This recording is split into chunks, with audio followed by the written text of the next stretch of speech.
네, 뉴욕 증시가 일제히 상승권에서 장을 마감했습니다. 지난 이틀간의 조정을 딛고 어제 실적 발표를 한 알코아의 개선된 실적과 전망에 힘입어서 기업들의 실적 발표에 대한 우려감이 다소 가라앉으면서 증시가 상승하는 데 성공을 했습니다. 먼저 다우지수의 종가부터 확인해 보겠습니다. 다우지수입니다. 0.46% 올랐는데요. 13,390선의 장을 마감했습니다. 하루 동안의 지수가 어떻게 등락했는지 차트의 움직임을 살펴보도록 하겠습니다. 장중 계속해서 지수가 상승권에서 등락했음을 알 수 있습니다. 고가는 오후 12시 구간에 형성이 됐는데요. 13,416선까지 올라가기도 했습니다. 장 마지막에는 탄력이 다소 둔화가 되긴 했지만 상승권을 유지해 가면서 0.4% 이상 올라간 구간에서 거래가 마감됐습니다. 업종별 등락을 이어서 살펴보겠습니다. 혼조 양상을 띠고 있는데요. 상승한 종목 살펴본다면 기초 소재 업종으로 0.7%가 올랐습니다. 아래쪽 산업 섹터가 1.3%가 올랐는데요. 하락한 업종 살펴보면 경기 민감주와 기술주 등을 꼽을 수가 있겠습니다. 30개 종목 가운데 가장 크게 상승한 종목은 바로 어제장에 크게 밀려났던 보잉사로 오늘 다시 한번 반등에 나서면서 3% 이상 올랐습니다.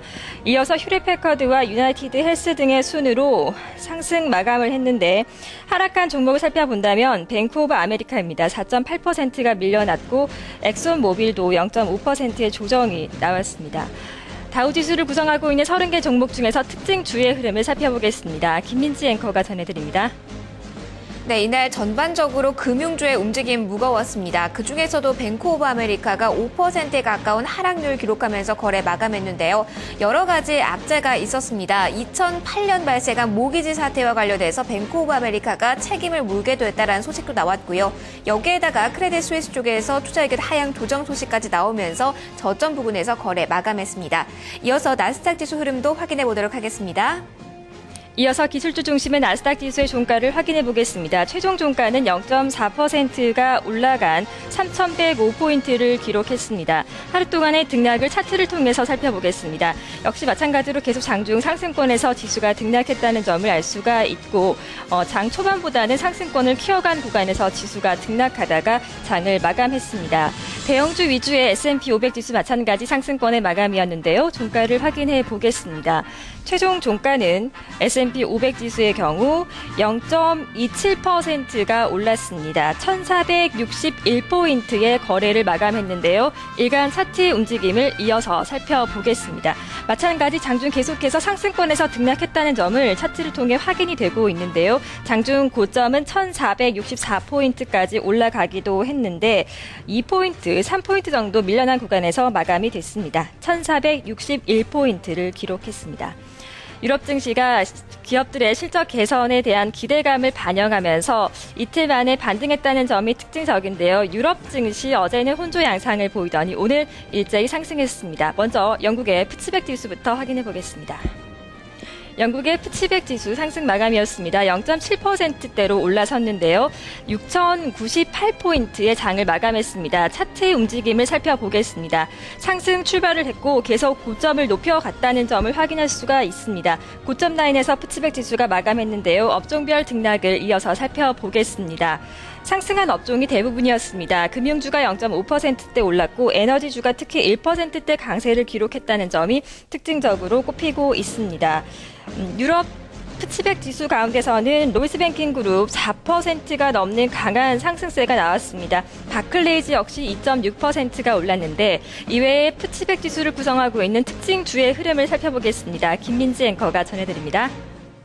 네, 대표적인 보험주인 아베바 살펴보도록 하겠습니다. 이날 전반적으로 금융주의 흐름은 좋았습니다. 그러나 이 보험주인 아베바 같은 경우는 하락률이 깊이 나타나면서 거래가 마감이 됐는데요.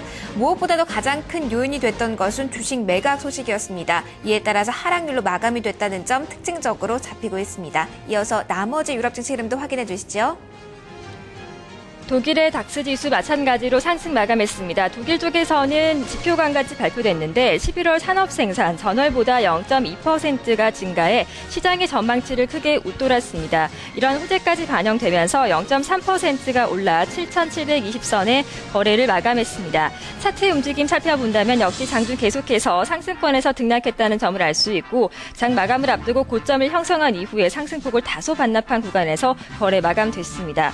독일의 닥스 지수 업종별 등락을 이어서 살펴보도록 하겠습니다.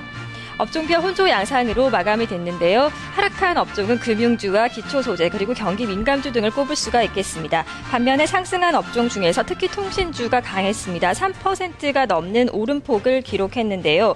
주요 종목의 움직임을 살펴보도록 하겠습니다.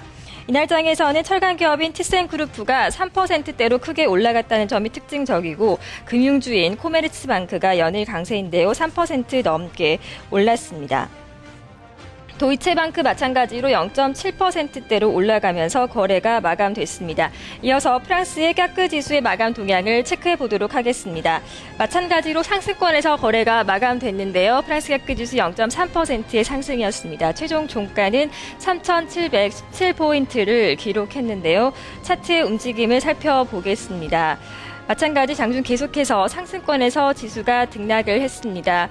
시초가의 고가가 나왔는데 3,730선, 한때는 3,703포인트까지 내려앉기도 했습니다. 30포인트 선을 중심으로 박스권 등락을 하다가 까크 지수가 0.3% 올라간 구간에서 거래 마감됐습니다. 특징 주의 흐름을 이어서 살펴보도록 하겠습니다. 하락한 종목 중에서 아르셀로미탈이 확인되고 있는데요. 2.5%의 조정이 나왔습니다. 이 기업은 세계적인 제철 기업입니다. 최근에 부채 감축을 위해서 35억 달러 규모의 주식 그리고 채권을 매각한다는 소식을 전했습니다. 악재로 인식이 되면서 2.5% 하락 마감한 모습입니다. 이렇게 유럽 증시와 미국 증시가 일제히 상승 마감을 했습니다. 상품 시장의 동향까지 살펴보겠습니다. 달러 인덱스 0.3% 오른 80달러 69센트의 장을 마감했습니다. 미국채 10년물은 1.85포인트 기록했습니다. 유가 동향 살펴봅니다. WTI 같은 경우 소폭의 조정 93달러 10센트의 거래 마감했고 브렌트유는 역시 0.2% 하락하면서 111달러 76센트의 장을 마감했습니다. 마지막으로 금값 살펴보겠습니다. 0.4% 하락한 1,655달러 50센트의 거래 마감됐습니다. 글로벌 장마감 동향이었습니다.